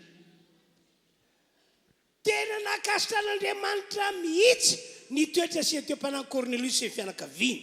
Dieu a vraiment approuvé le caractère et le comportement de Corneille et de sa famille. Kanefa na dia zany azy, Mais malgré cela, tsy afaka ny hovonjena ampidirina ho an-danitra izy. ils ne peuvent pas être sauvés et entrer au ciel. Fa tsy maintsy atao mandre ny amin'ny filazantsara ny sofiny. Ils doivent entendre l'évangile de leurs oreilles. Tsy maintsy atao mino an Jesosy izy mianakavy. Ils doivent croire en Jésus, Corneille et toute sa famille. Ary tsy maintsy mampandrosa an Jesosy ho ao anatiny ihany koa izy mianakavy. Et ils doivent faire entrer Jésus dans leur cœur. Tsy voavojy mihitsy mantsy ny olona raha tsy miroso amin'izay dikan'izay. Parce que personne ne serait sauvé s'il ne passe pas par cette étape. Noho izany indrindra naniraka Petera Andriamanitra mba ho any amin'ny Cornelius sy fianakaviany. Alors Dieu a envoyé Pierre pour aller vers Corneille et sa famille. Ny antony nanondran'Andriamanitra Petera dia mba hitory ny filazantsara amin'ny Cornelius sy fianakaviany. Dieu a envoyé Pierre pour qu'il prêche l'évangile à Corneille et sa famille. Mafisy koa hatrany hatrany zany fa tsy maintsy mitory ny filazantsara isika mba ho famonjena ny fanahy olona. Je confirme encore que nous devons prêcher l'évangile pour sauver les âmes. Ho anareo izay toka eto, Pour vous qui êtes ici, sambany anao toka eto, si tu es ici pour la première vaovao anao fois, toka eto. si tu es nouveau, Faly be Andriamanitra mahita anao toka eto. Dieu est dans la joie de te voir ici. Fa raha tianao tokoa ny ho afaka amin'ny fahotana, Mais si tu veux être libéré du péché, raha tianao ny voavela heloka, si tu veux être pardonné, raha tianao no vita fihavanana amin'Andriamanitra, si tu veux être réconcilié raha avec Dieu, tianao ny ananatoka niditra any an-danitra rahatrizay, si tu veux avoir l'assurance d'aller au ciel, mino an Jesosy Kristy sy ny fanavotana nataony teo ambony azy fijaliana ianao. crois en Jésus et au salut qu'il a réalisé à la croix. Omey toerana ao anatinao Jesosy, Donne de la place à Jésus en toi ary aza misaraka amin'ny intsony mandrakizay et ne te sépare plus jamais de lui. fa hovonjena ianao, Et tu seras sauvé. hovonjena amin'ny fanahinao, Ton âme sera ekena sauvée. hitra any an-danitra ianao. Tu seras accepté au ciel. Tsy vitan'izay fa na fiainana eto ambony tany ety azy ho raisin'Andriamanitra tanana, Et ce n'est pas tout, mais même ta vie sur terre, Dieu va la ho prendre en raisiny main. andraikitra ihany koa. Dieu va prendre ta vie en main. Ny olana misy aminao ho vahany, Tes problèmes, il va le résoudre. ny ady atreanao ataony mpandresy ianao. Dans tes combats, il te rendra victorieux. Mino aho fa zany ho antony natokan'ireo olona nandre ny toriteny nataonay tany Masaka hoe lasa nandre ny sofiny anankiroa nefa narenina hatrany kibondreniny. Je vois que c'est la raison pour laquelle les personnes à qui nous avons prêché l'évangile à Majanga, ils ont entendu de leurs 2 oreilles, Satria même tena- s'ils étaient sourds de satria tena naissance, resy latrany amin'ny Jesosy izy. parce qu'ils sont vraiment convaincus concernant Arnandray à Jésus. Jésus, Et ils ont reçu Jésus. ho ataon'Andriamanitra aminao ane izany, Dieu va le faire dans ta vie. ho ataon'Andriamanitra amintsika rehetra izany. Dieu va le faire dans notre vie. Fa ankoatran'izay ry havana, Et à part cela, bien-aimés, tsy maintsy mitory ny filazantsara isika, nous devons prêcher l'évangile. tsy maintsy mitory ny filazantsara isika. Nous devons prêcher l'évangile. Anjarantsika toka eto ny mitory ny filazantsara amin'ny olona eto Madagasikara. C'est notre part à nous qui sommes ici de prêcher l'évangile à tous ceux qui sont à Madagascar. Anjarantsareo any velany ny mitory an Jesosy amin'ny olona any velany, C'est la part de ceux qui sont à l'étranger de proclamer Jésus à ceux qui sont à satria l'étranger. tsy ho toka mihitsy ny farany raha tsy efa mandre ny filazantsara ny olona rehetra. Parce que la fin n'arrivera jamais avant que tous aient entendu parler de l'évangile. Raha ny fahitako azy efa tena maika dia maika Andriamanitra amarana ny tantara ty zao tontolo zao ity. À ce que je vois, Dieu est vraiment pressé de mettre fin à ce monde. Kanefa tsy afaka miroso amin'izany izy raha tsy mandre ny filazantsara ny olona. Et pourtant, il ne peut pas le faire si tous n'ont pas encore entendu l'évangile. Ataoko efa kitsika ny Matthieu toko 7:20 andeha 7:20. Matthieu 5:20 toy zao ny voasoratra. Nous allons lire Matthieu chapitre 24, verset 14. Ary hotoriana amin'izao tontolo izao ity filazantsara fanjakana ity ho vavolombelona firenena rehetra dia vao ho tonga ny farany. Cette bonne nouvelle du royaume sera proclamée dans le monde entier pour servir de témoignage à toutes les nations. Alors viendra la fin. Tsy maintsy ambara manerana n'izao tontolo izao ny filazantsara makasiny amin'ny Jesosy. L'évangile concernant Jésus doit être proclamé dans le monde entier. Mba entina mampafantatra ny olona hoe efa namara taminareo ny fitiavan'Andriamanitra. Pour faire savoir aux gens que l'amour de Dieu vous a déjà été annoncé. Dia tsara ny misafidy na ino izy na tsy ino izy. Et c'est à lui de choisir s'il va croire ou pas. Ka rehefa voatory manerana n'izao tontolo izao ny filazantsara. Et quand l'évangile sera proclamé dans le monde Ka entier nandre ny olona rehetra et que tout le monde ait entendu l'évangile, dia ho tonga ny farany. la fin viendra. Averiko indray fa amin'izao fotoana izao efa tena maika Andriamanitra amarana ny tantaran'ity zao tontolo izao ity. Je répète encore qu'actuellement, Dieu est vraiment pressé de mettre fin à l'histoire de ce monde. Fa saika mbola misy olona tsy nandre ny filazantsara. Mais il y a encore des personnes qui n'ont pas encore entendu l'évangile. Ka dia mitsangana isika rehetra tonga eto. Alors levons-nous, nous tous qui sommes ici. Tapahany ny hevintsika mandeha hitory ny filazantsara. Prenons la décision de prêcher l'évangile. Ambara ho amin'ny olona ny amin'ny Jesosy Kristy. Annoncer à tous concernant Jésus-Christ.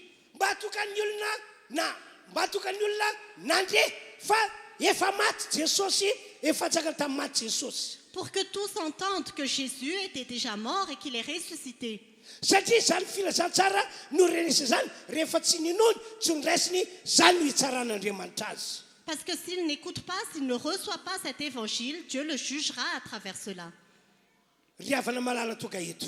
Bien-aimé qui est ici, Mitsangana, lève-toi mandehana, et va. aseho mahafahazavana antsika. Montre que tu es la lumière Ary toriany filazantsara. et prêche l'évangile. Fa zany ny sitrapon'Andriamanitra natao hiainantsika. Car c'est la volonté de Dieu que nous devons vivre. Fa rehefa tsy mandeha mampiseho ny mahafahazavana anao ianao. Et si tu ne montres pas que tu es la lumière, Rehefa tsy mandeha mitory ny filazantsara ianao. quand tu ne vas pas prêcher l'évangile, Matahotra ry havana malala. j'ai vraiment peur, Sao bien-aimé. dia ampidirin'Andriamanitra ao anatin'ny klasin'ireo olona tsy manao sitrapony ianao. Que Dieu te mette dans la classe des personnes qui ne font pas sa volonté. Ao anao Jesosy ao Matthieu 7:20.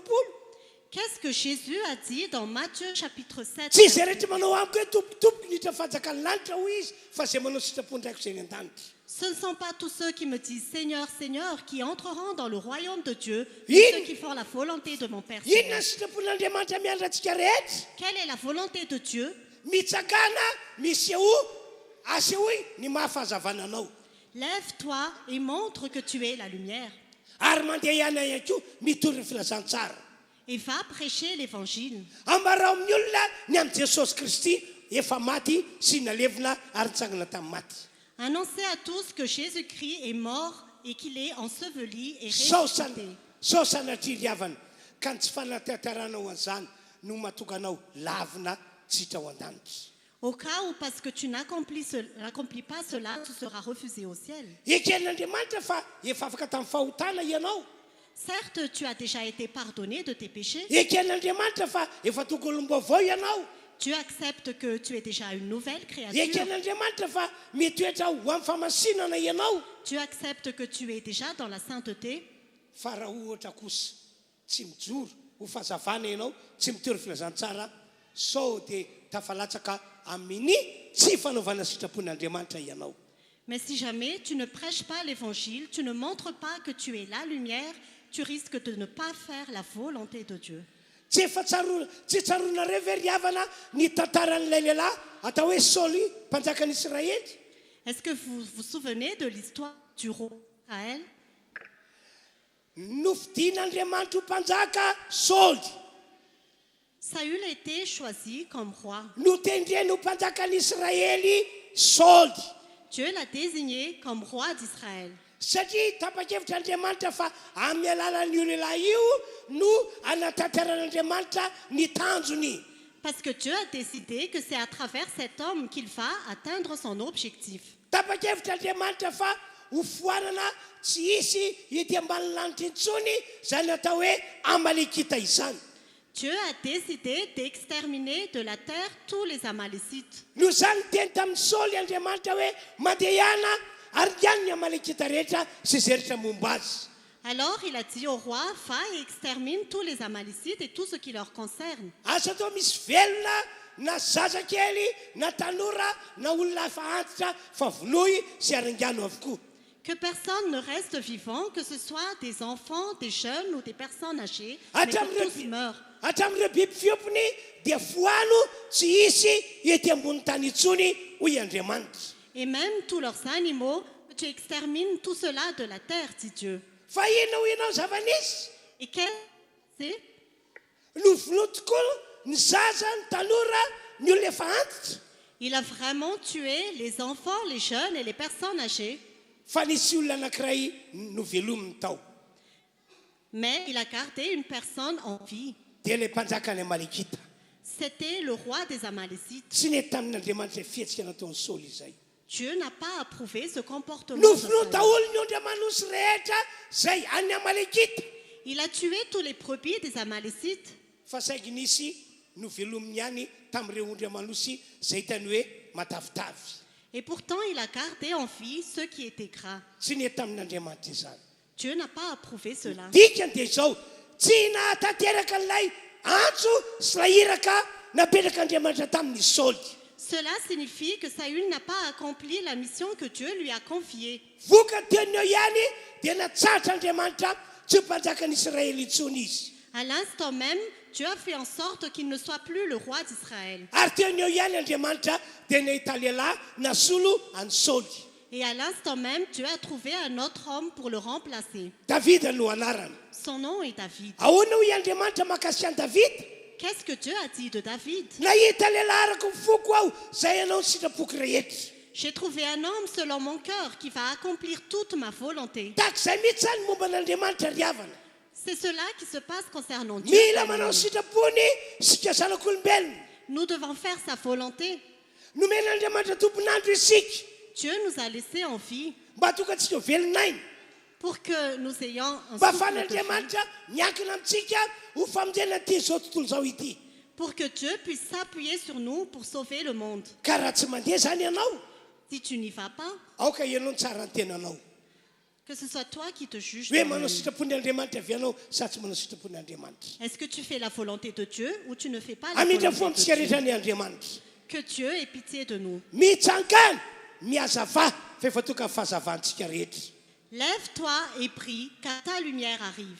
No fahasoavan'Andriamanitra efa posaka amintsika ilay fahazavana. Par la grâce de Dieu, la lumière s'élève sur nous. Efa mitoetra amintsika voninahitr'Andriamanitra. La gloire de Dieu est déjà sur nous. Tapany ny hevintsika rehetra andeha hitory ny filazantsara.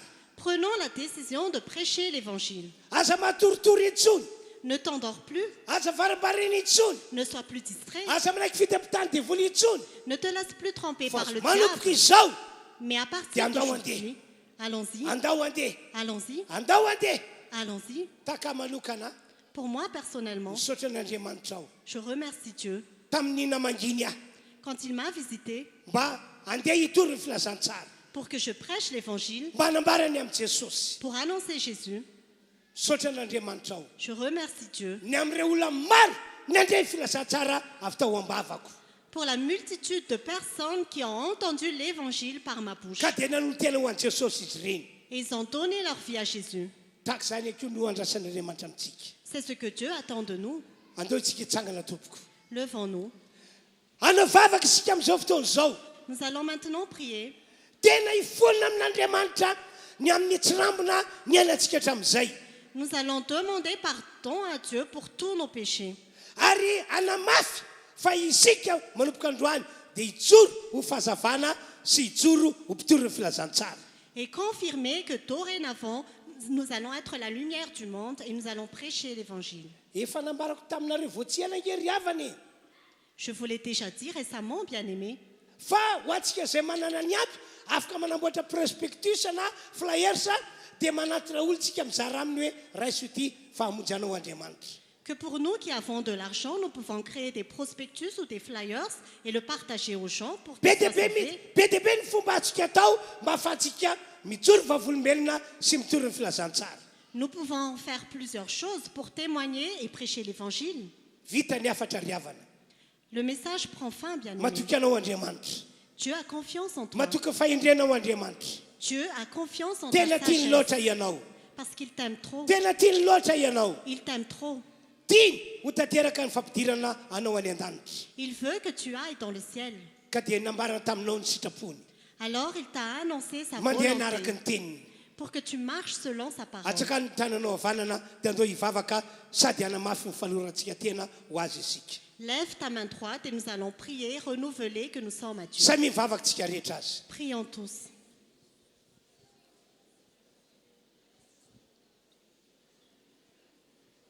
Aza manao mivavaka anakapo fotsiny fa aseho mihitsy fa tena mivavaka be ianao. Ne prie pas seulement par habitude, mais montre que tu pries sincèrement. Sokafo mihitsy ny vavanao raha manao vavaka ianao. Ouvre ta bouche quand tu pries. Ary ireo devoly zay manakatsakana anao mba tsy hitory ny filazantsara, tsy ampiseho mba hahafahazavana anao, toero amin'ny anaran'i Jesosy amin'ny alalan'ny teny ataonao. Et le diable qui t'empêche de prêcher l'évangile et de montrer que tu es la lumière, oppose-toi à lui à travers tes paroles. Toy izay vavaka riavana. Continue à prier.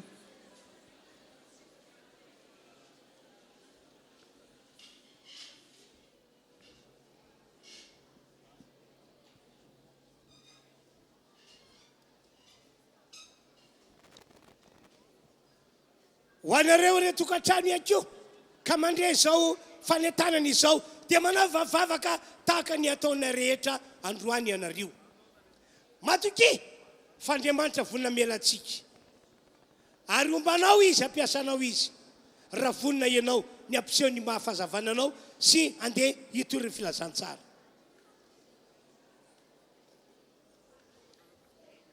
Samy mivavaka araka izany tsika. Samy mivavaka araka izany isika.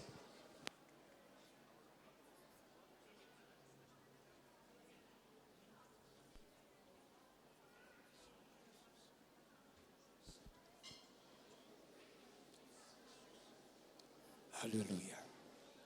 Haleluya, haleluya. Haleluya. Misotra tompo. Misotra, misotra, misotra. Omena voninahitra ianao.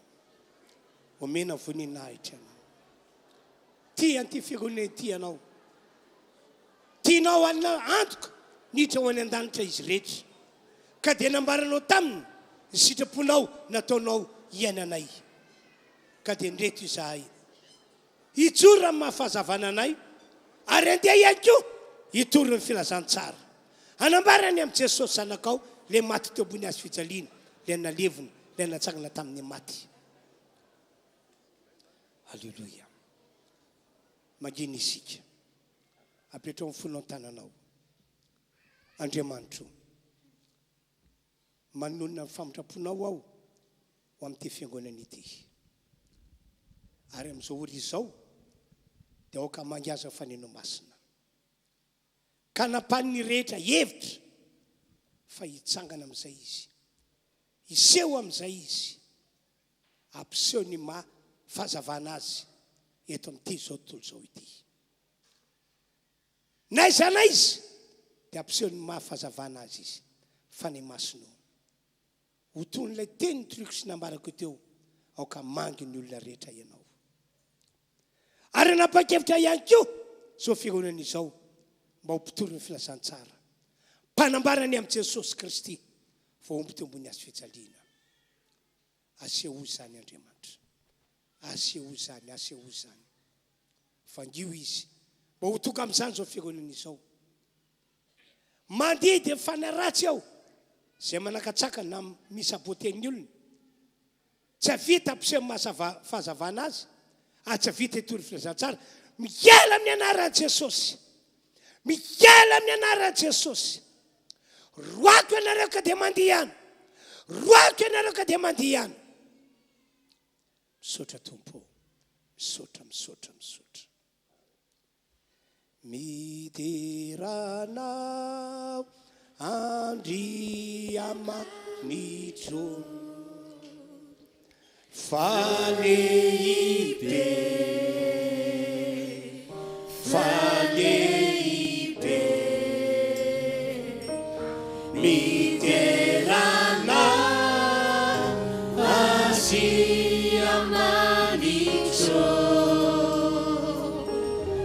falehibe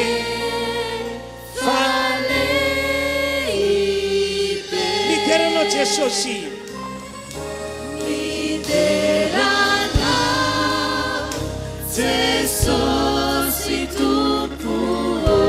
makaka ianao